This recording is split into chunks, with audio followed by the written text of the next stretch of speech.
ensemble ce soir. Que le Seigneur vous bénisse très fortement. On est heureux de se retrouver. Là, je voulais juste vous dire que c'est très important d'aimer le Saint-Esprit. Et c'est aussi très important de parler en langue.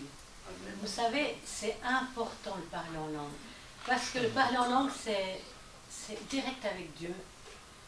Et ça nous restaure, ça nous fait du bien, ça nous guérit, c'est extraordinaire. Alors vraiment, je vous encourage à parler en langue. Et j'aimerais vous dire que être sensible au Saint-Esprit, le Saint-Esprit désire que nous soyons sensibles à sa personne, parce que c'est une personne. Hein. Et on ne la met pas dans une boîte, c'est une personne, elle vit en nous. Hein. Et sa présence, car il s'exprime de diverses manières, respecter et honorer le Saint-Esprit. Et si vous permettez, je vais vous raconter un petit témoignage que j'ai vécu, ça fait des années en arrière. Voilà, mon beau-frère était parti à l'hôpital pour, vous savez, déboucher les veines. Voilà, puis il a été là-bas, puis ça s'est mal passé. Et ça s'est dilaté, et puis il a eu un arrêt cardiaque. Et ben, ils ont dû tout de suite couper là, pour reprendre les veines et tout. Et ma soeur, elle m'a téléphoné, Maria, il faut prier, parce qu'on ne sait pas s'il va s'en sortir, on ne sait pas ce qui va se passer. Les médecins, ils peuvent pas se prononcer, il faut vraiment prier. Alors, j'étais saisie. C'est pas pour me donner des fleurs, attention, c'est donner la gloire à l'Éternel, à lui seul. Hein. Le Saint-Esprit m'a saisie. J'étais au salon, j'étais couchée sur mon canapé. J'ai commencé, c'est pour ça que c'est très important de parler en langue. J'ai commencé à parler en langue, en esprit. J'étais en esprit tout le long. Mais tout le long, je parlais en langue. J'étais vraiment là-haut, vers le Père, mais je parlais tout le temps en langue. Et tout d'un coup, le Saint-Esprit m'a montré la main de Dieu. Aller au fond, aller récupérer, rechoper mon beau-frère là-dedans. Mais vous savez, c'est extraordinaire. Hein? Le Seigneur lui a redonné la vie. Parce que pour les médecins, ils ne savaient pas s'il allait s'en sortir. Mais grâce à qui? Au Saint-Esprit, à la prière, à tout. Et avec tout ça, il a vécu 20 ans en plus. Il avait 40 ans quand il a eu ça. Et Dieu lui a donné la grâce 20 ans. Mais c'est qu'au même moment que je priais tout ça, après il m'a raconté qu'il m'a vu en infirmière quand il opérait. Puis il m'a dit, je t'ai vu dans la salle d'opération. Je t'ai vu dans la salle d'opération, tu es à côté de moi. Moi, je savais que c'était le Saint-Esprit, c'était lui qui faisait les choses, parce qu'on est dans le Saint-Esprit qui fait. C'est pour ça, je vous encourage vraiment à adorer, à aimer le Saint-Esprit, pas le mettre dans un coin, mais vraiment l'aimer, le chérir et parler en langue. Je vous encourage à parler en langue, vous savez, c'est très important, hein. Moi, je me régale toujours. Franchement, pour moi, ça fait partie de moi de parler en langue. Le matin, je me réveille, la nuit, je me réveille, je parle en langue, et chakalabalaba, et ainsi de suite. Vous pouvez aussi parler. Amen. Au nom de Jésus. Voilà. Amen. Merci Seigneur. Alléluia. Kodashikara. Kolamayaka. Kolabalashila.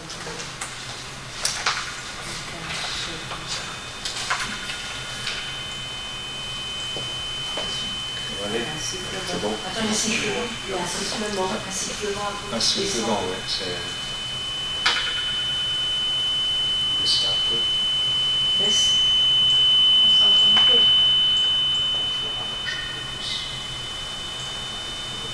C'est bon? Non, c'est bon. Il y a encore. On entend le sifflement. Il arrive là, en même temps, voilà, ça lui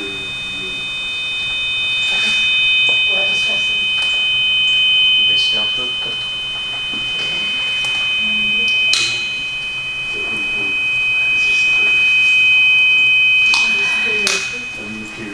Je vais enlever la clé.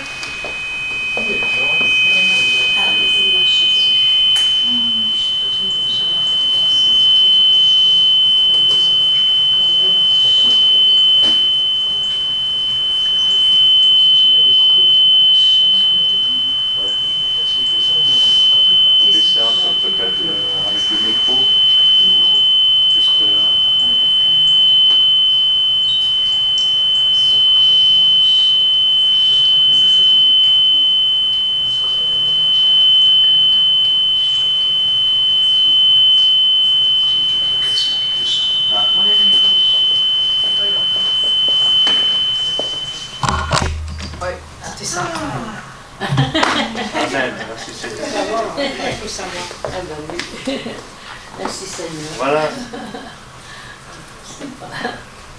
Ce matin, donc cet après-midi, nous avons été donc dans Ézéchiel 37 avec les os, les os, pardon, parce que c'est pas pareil.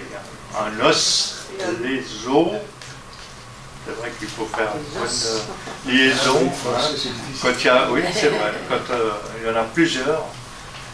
Et ce soir, je vais vous amener dans le fleuve, dans la source Amen. du temple. Wow. Seigneur. Et la lecture que je vais vous proposer, c'est dans Ézéchiel 47, 1 à 12. Et c'est vrai qu'il est toujours transporté en esprit, Ézéchiel, et quand il arrive à un endroit, Dieu l'amène vraiment dans des endroits vraiment merveilleux. Moi, je vois comme il le transporte, que ce soit dans cette vision des eaux. Et là, il voit la source qui sort du temple. Alors, il me ramena vers la porte de la maison, et voici de l'eau sortait sous le seuil de la maison à l'orient. Car à la face de la maison était à l'orient, l'eau descendait sous le côté droit de la maison, au midi de l'autel.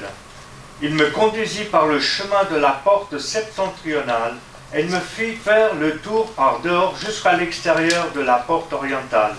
Et voici, l'eau coulait du côté droit.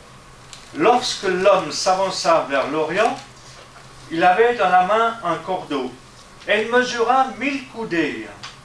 Il me fit traverser l'eau, et j'avais de l'eau jusqu'aux chevilles. Il mesura encore 1000 coudées, elle me fit traverser l'eau, et j'avais de l'eau jusqu'aux genoux. Il mesura encore 1000 coudées, elle me fit traverser, et j'avais de l'eau jusqu'aux reins. Il mesura encore 1000 coudées, c'était un torrent que je ne pouvais traverser, car l'eau était si profonde qu'il fallait y nager. C'était un torrent qu'on ne pouvait traverser. Il me dit, « As-tu vu, fils de l'homme ?» Et il me ramena au bord du torrent. Quand il me ramenait, voici qu'il y avait sur le bord du torrent beaucoup d'arbres de chaque côté. Il me dit, cette eau coulera vers le district oriental, descendra dans la plaine et entrera dans la mer. Lorsqu'elle se sera jetée dans la mer, les eaux de la mer deviendront saines. Tout être vivant qui se meut vivra partout où le torrent coulera. Il y aura une grande quantité de poissons, car là où cette eau arrivera, les eaux deviendront saines, et tout vivra partout où parviendra le torrent. Des pêcheurs se tiendront sur les bords, depuis El Gedi jusqu'en El Eglaïm, où on étendra les filets. Il y aura des poissons de diverses espèces, comme les poissons de la grande mer, et ils seront très nombreux. Ces marais et ces fosses ne seront point assainis, ils seront abandonnés au sel, sur le torrent, sur les bords de chaque côté, croîtront toutes sortes d'arbres fruitiers, leur feuillage ne se flétira point, et leurs fruits n'auront point de fin. Ils mûriront tous les mois, parce que les eaux sortiront du sanctuaire. Leurs fruits serviront de nourriture, et leurs feuilles de remède. Seigneur, je veux te louer, te bénir pour cette parole, Seigneur, qui est de toi, Seigneur. Merci pour ce message. Merci pour ton esprit qui est là ce soir, Seigneur. Je te remets ce message, Seigneur, entre tes mains, Seigneur. C'est toi qui parles à travers ta parole. Merci, Seigneur. Merci pour l'explication aussi du texte selon ce que toi tu veux nous dire à travers ça. Au nom de Jésus. Merci, Seigneur. Amen. Amen. Alors, dans le verset 1, il est dit « Il me ramena ».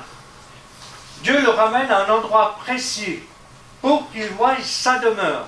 Donc, il va voir la maison de l'Éternel, le temple de l'Éternel. Et c'est extraordinaire ce qu'il voit, le prophète Ézéchiel. Il le transporte à nouveau en esprit pour voir ce qu'il veut lui montrer. Il est devant la porte de la maison, celle du temple de Dieu, la maison de Dieu. Et voici que l'eau sortait sous le seuil. Alors moi j'ai dit quelque chose que si on voit sortir de l'eau du seuil de la maison du pasteur Paul Barbarino, là-bas il y aurait bien des problèmes. Hein. Il y aurait peut-être des canalisations, peut-être comme il y a eu ici, et qui est en train de déborder, ou bien il aurait allé voir chez les architectes, il dit non, c'est quoi cette eau qui sort là? Vous avez fait comment ma construction? Hein. Mais là c'est vraiment quelque chose qui est merveilleux, parce qu'elle sort du seuil de la maison de l'Éternel. Mais là, c'était la maison où elle était à un endroit bien précis. Comme il est dit, à l'Orient. Car face à la maison était à l'Orient, l'eau descendait sous le côté droit de la maison, au milieu de l'autel. Donc, psaume 46,5, il dit « Il est un fleuve dont les courants réjouissent la cité de Dieu, le sanctuaire des demeures du Très-Haut. » Joël 3,18, il dit « En ce temps-là, le mou ruissellera des montagnes, le lait coulera des collines, et il y aura de l'eau dans tous les torrents du Juda.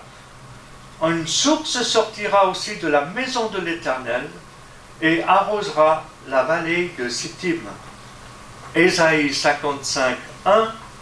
Vous tous qui avez soif, venez aux eaux, même celui qui n'a pas d'argent, venez acheter et manger.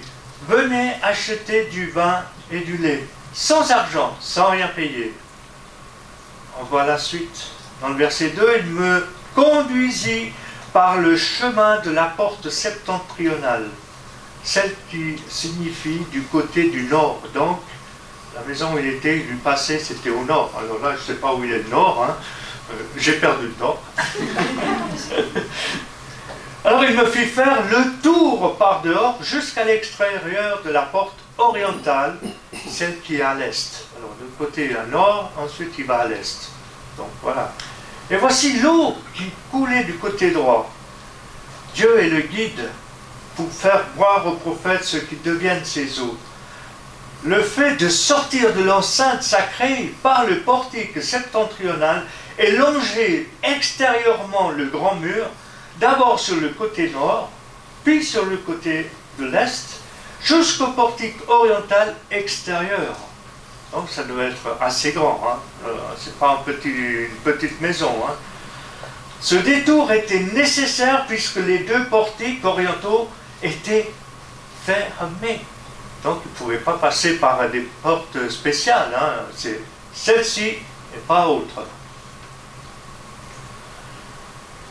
Ézéchiel est étonné de retrouver là ces eaux qui avaient dû traverser pour reparaître en dehors du mur d'enceinte, les terrasses des deux parvis et leurs murailles. Les eaux décrites dans ce texte représentent l'évangile de Christ. Elles sortaient de Jérusalem pour se répandre ensuite dans les contrées environnantes. Elle représente également la puissance et les dons offerts par l'Esprit Saint. Ces eaux spirituelles se sont étendues relativement loin avec toutes les bénédictions qui en découlent. Christ est le temple. Il est également la porte.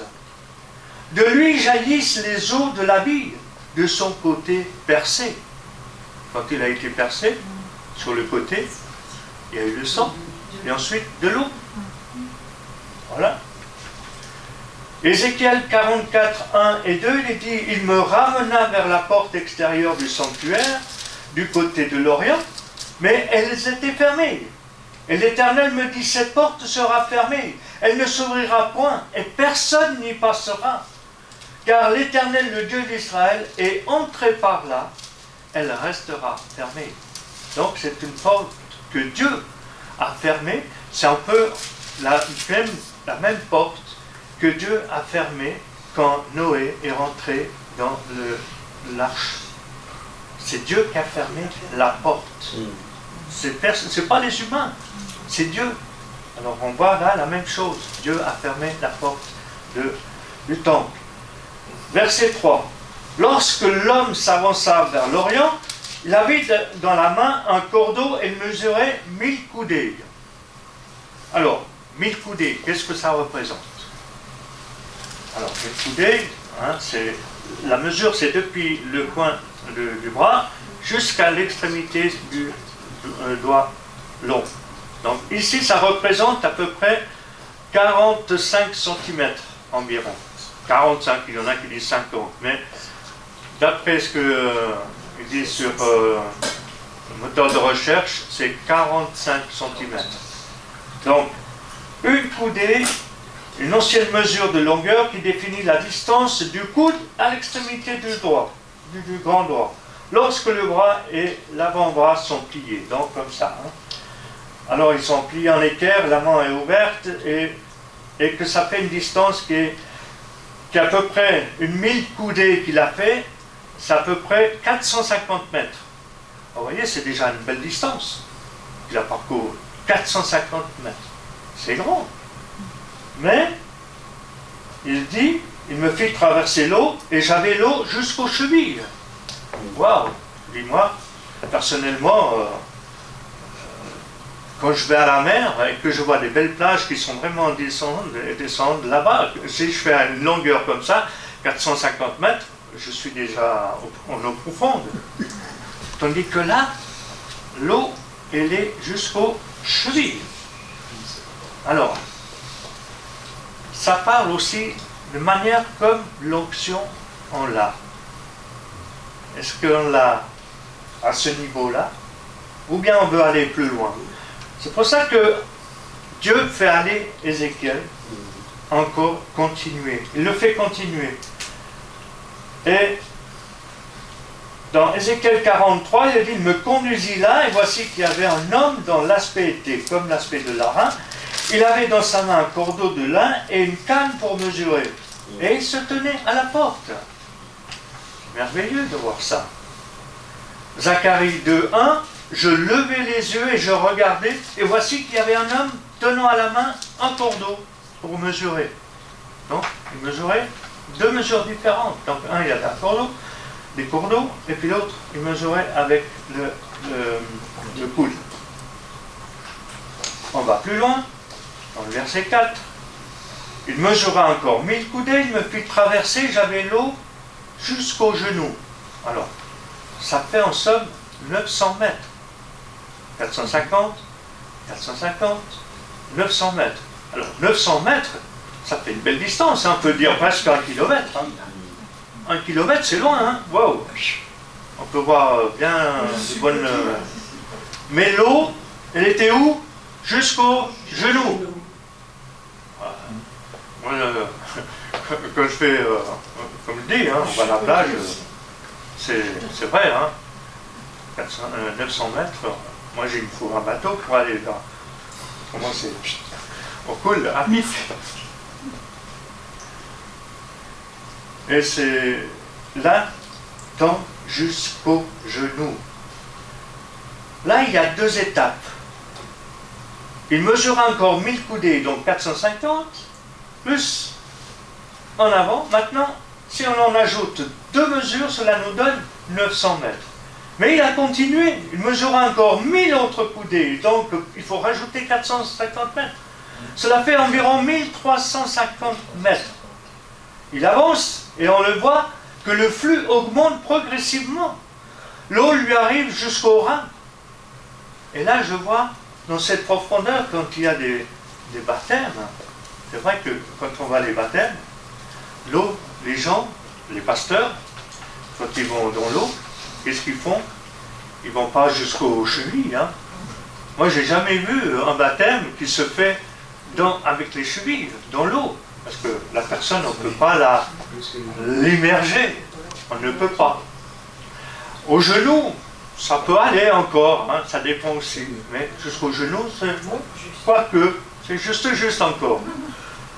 Mais quand on est jusqu'au rein, on peut prendre la personne, on peut la mettre dans l'eau et la relever. Ça, c'est le baptême, la résurrection. Et c'est vrai que je pense aussi quand Jean-Baptiste, il était dans le Jourdain. Moi, je vois cette image. Jean-Baptiste, quand il appelait les gens pour qu'ils changent de vie, il était aussi dans l'eau à peu près à ce niveau-là. Quand Jésus il est venu à lui, il s'est complètement immergé et il s'est relevé. C'est ça, donc avoir l'eau jusqu'au rein, Jésus s'est complètement immergé dans l'eau. Et c'est là, quand il est sorti, il y a l'Esprit qui est venu se manifester sur Jésus. Celui-ci est mon Fils bien-aimé. Et nous voyons ça dans Matthieu 3,17. Voici une fois se fit entendre des cieux. Celui-ci est mon Fils bien-aimé, en qui j'ai mis toute mon affection. Gloire à Dieu. Vous voulez aller plus loin, vous? Yes. Alors on va aller dans les eaux profondes. Hein? Ce soir, on va aller encore dans les profondeurs. On veut se noyer dans l'esprit ce soir. Alors allons-y. Allons-y, on y va. Allez, au verset 5. Il mesura encore 1000 coudées. C'était un torrent que je ne pouvais traverser, car l'eau était si profonde qu'il fallait y nager. C'était un torrent qu'on ne pouvait traverser. C'est vrai que quand on voit un affluent, quand l'eau coule, hein, comme des grosses eaux, personne ne peut traverser. Hein. Même à la nage, les bons nageurs, ils ne pourraient pas. Et là, il avance encore, il ne pouvait plus marcher. Il est obligé de nager. Voyons Zacharie Ézéchiel de nager dans cette eau profonde. C'est comme s'il allait se noyer, je suis désolé. Hein. Il allait se noyer presque. Et comme au début, là, c'est vraiment le torrent. Et je veux ouvrir une petite parenthèse. C'est vrai que moi, dans mon jeune âge, j'aime beaucoup l'eau, j'aimais beaucoup nager. Et j'étais à la mer. Je n'ai pas été trop loin. Mais la profondeur, elle y était. J'aimais bien nager. C'est vrai que quand au début, quand on est venu en Suisse, on allait passer nos vacances en Italie. C'est vrai qu'on retrouvait la mer, c'était quelque chose d'extraordinaire. D'ailleurs, ça fait du bien, un bien fou. L'air, le marin, c'est vraiment extraordinaire. Il y a des... comment on appelle ça? Il y a l'air marin, voilà, on peut dire l'air marin qui est vraiment bienfaisant pour le corps. Voilà. Le iode, voilà, exactement, le iode. Et on était en vacances et ce jour-là, on s'était baigné avec les cousins, un peu des amis, et je nageais, j'avais le masque, le tuba, je voyais les beautés de la mer, des profondeurs, vraiment magnifique. Je nageais, je vous dis sincèrement, je savais nager. Hein. Mais à mon retour, je voulais donc revenir sur le rivage. L'erreur qu'on fait quand on a un masque et un tuba, au lieu de respirer par la bouche, avec le tube, j'ai respiré avec le nez, et le masque, il a fait une aspiration, et j'avais plus d'air. J'étais en manque d'air. Alors, qu'est-ce que j'ai fait? J'ai enlevé le tube, j'ai enlevé le masque, et puis glou, glou, glou, glou, glou, glou, glou, glou, glou, j'allais couler. Et heureusement que j'avais des amis, des cousins qui étaient là, ils étaient au fond de l'eau, puis ils étaient à la pêche des oursins. Il a dû tout lâcher pour venir me prendre en dessous avec les pieds, puis me relever, puis aller au bord du rivage. Mais les gens qui étaient au bord, ils croyaient que moi, je faisais semblant. Vous voyez, ils n'avaient pas cette impression, parce que des fois, il y en a des gens qui s'amusent, ceux qui savent nager, ils s'amusent, ils disent « Oh, je suis en train de me noyer, je suis en train de me noyer ». Et puis c'est clair, ils ne vont pas les aider, ils ne vont pas les secourir. Mais moi, je ne faisais pas semblant. Je ne criais pas, je n'avais pas de truc, mais j'étais en train de me noyer. Mais ils sont venus me secourir de ça. Mais c'est vrai, quand on a une eau profonde, et quand on ne sait pas trop nager, mais j'aime beaucoup l'eau, hein. Faut pas croire, hein. J'aime encore aller, mais il faut que mes pieds touchent. Hein. Je ne vais pas en eau profonde, hein. Mais j'aime bien aller sous l'eau, voir la beauté de la mer, mais il faut que je sois à une bonne distance, pas trop loin non plus, hein, parce qu'autrement, je ne veux pas passer la même chose que j'ai eue là. Alors c'est pour ça. Alors, quand on est en eau profonde, c'est vrai que c'est pas évident aussi. Pour ceux qui savent nager, c'est très bien. Donc, Ézéchiel, bien sûr, lui, ils ont vu aussi le ramener après. Mais bon, Ésaïe 11, 9, il dit, il ne se fera ni tort ni dommage sur toute la montagne sainte, car la terre sera remplie de la connaissance de l'Éternel comme le fond de la mer par les eaux qui le couvrent. Habakkuk 2, 14, car la terre sera remplie de la connaissance de la gloire de l'Éternel, comme le fond de la mer par les eaux qui le couvrent. On va plus loin, dans le verset 6 et 7. Et il me dit, as-tu vu, fils de l'homme? Et il me ramena au bord du torrent. Quand il me ramenait, voici, il y avait sur le bord du torrent beaucoup d'arbres de chaque côté. Dieu lui demande, as-tu vu ce grossissement rapide de ce torrent? Bien sûr qu'il l'a vu. Il a dû nager pour sortir de l'eau avec l'aide de Dieu, puisqu'il l'a sorti de là. Il le ramena sur le rivage. Donc, si nous regardons bien, au début, c'était de l'eau qui sortait. Puis, plus loin, c'était un torrent. Donc, l'eau de Dieu, elle est progressive. Elle n'est pas tout de suite dans les profondeurs comme un torrent. Elle va progressivement. L'esprit, il va progressivement comme ça, dans nos vies. Il ne va pas nous saisir comme un coup de massue, mais il va progressivement, en douceur. Parce que Dieu, il nous aime avec la douceur. Il a mis cette douceur en lui. Et l'Esprit de Dieu, il est la même chose. C'est un gentleman, l'Esprit. Le Saint-Esprit est un gentleman. C'est pour ça qu'il est merveilleux. Et c'est vrai que, c'est comme on dit, il va en crescendo, en crescendo. Gloire à Dieu. Amen. Merci Seigneur. Mais Ézéchiel, il s'en retourne et il aperçoit un admirable spectacle des arbres qui ornent les deux rives du fleuve. C'est extraordinaire. Le verset 8, il me dit, cette eau coulera vers le district oriental, descendra dans la plaine et entrera dans la mer. Lorsqu'elle sera jetée dans la mer, les eaux de la mer deviendront saines. Voyons dans ce verset que l'eau qui sort du seuil de la porte donne vie à tout endroit qu'elle arrose ou qu'elle passe aussi.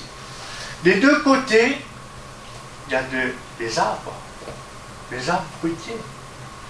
Deutéronome 3, 18, il est dit, je leur donnerai encore la plaine limitée par le Jourdain, depuis Kinéret jusqu'à la mer de la plaine, la mer salée au pied du Pisga vers l'Orient. Ésaïe 35, 7, le mirage se changera en étang, et la terre desséchée en source d'eau. Dans le repère qui servait de gîte au chacal, croîtront des roseaux et des joncs. Donc, toute cette eau donne la vie, donne une animation.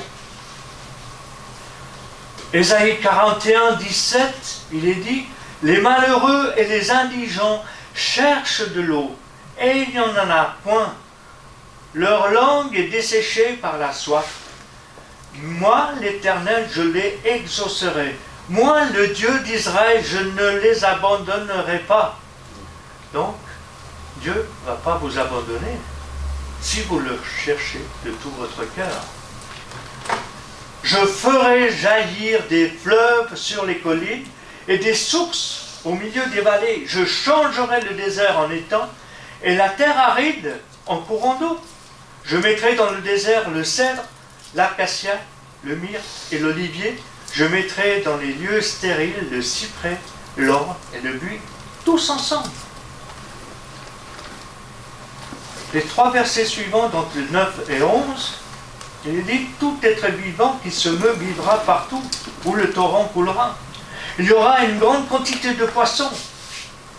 Car là où cette eau arrivera, les eaux deviendront saines, et tout vivra partout où parviendra le torrent.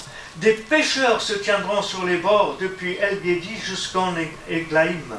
On étendra les filets, et il y aura des poissons de diverses espèces, comme le poisson de grande mer. Donc en somme, il y aurait la vie. Dans la grande mer, on voit bien qu'est-ce qu'il y a aujourd'hui. Il y a des baleines, des requins, il y a des gros poissons, des petits et tout. Donc il y a une animation. Ça va revenir. C'est ça. Et je trouve bien parce que là, ils pensent à ces pêcheurs.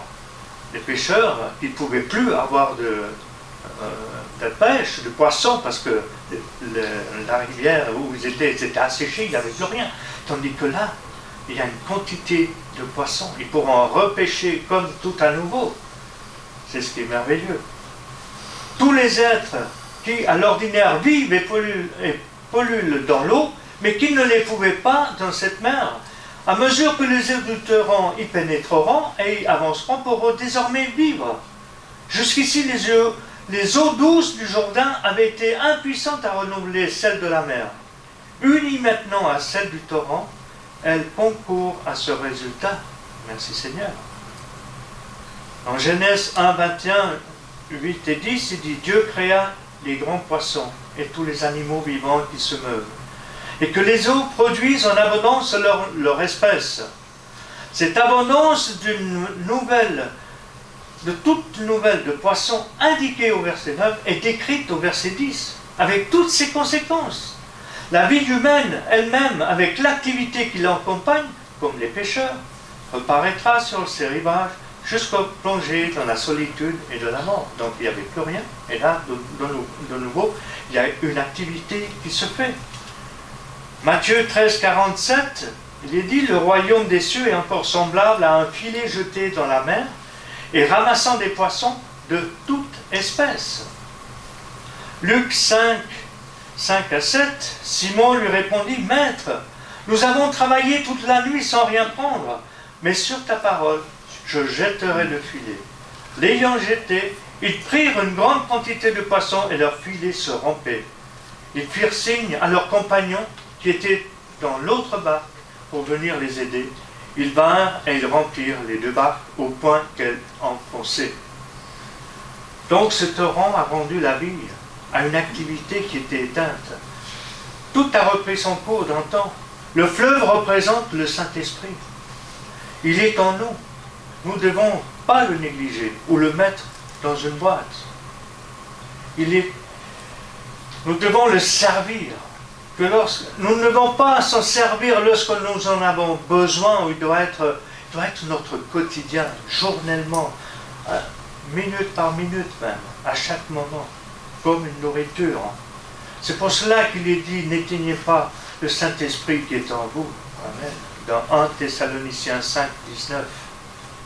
N'éteignez pas l'Esprit. 1 Thessaloniciens 5, 19. N'éteignez pas l'Esprit. Il y a sur les rivages de la mer de petits lacs ou de simples mares qui restent séparés du bassin principal dans les bancs de sable qui ne seront point assainis par l'action vivifiante des eaux du sanctuaire. Au printemps, quand la mer morte déborde, ces eaux se répandent sur des terrains bas qui l'entourent. Puis en été, lorsque le niveau de la mer baisse, les eaux y demeurent et c'est là qu'ils vont faire les cultures de sel. Ils vont ramasser le sel à cause du... Ensuite, on revient sur ce fameux verset 12. Sur le torrent, sur les bords de chaque côté, croîtront toutes sortes d'arbres fruitiers. Leur feuillage ne se flétira point, et leurs fruits n'auront point de fin. Ils mûriront tous les mois, parce que les eaux sortiront du sanctuaire. Leurs fruits serviront de nourriture, et leurs feuilles de remède. Que dire ce magnifique verset? Tout est dit. De chaque côté vont pousser des arbres magnifiques.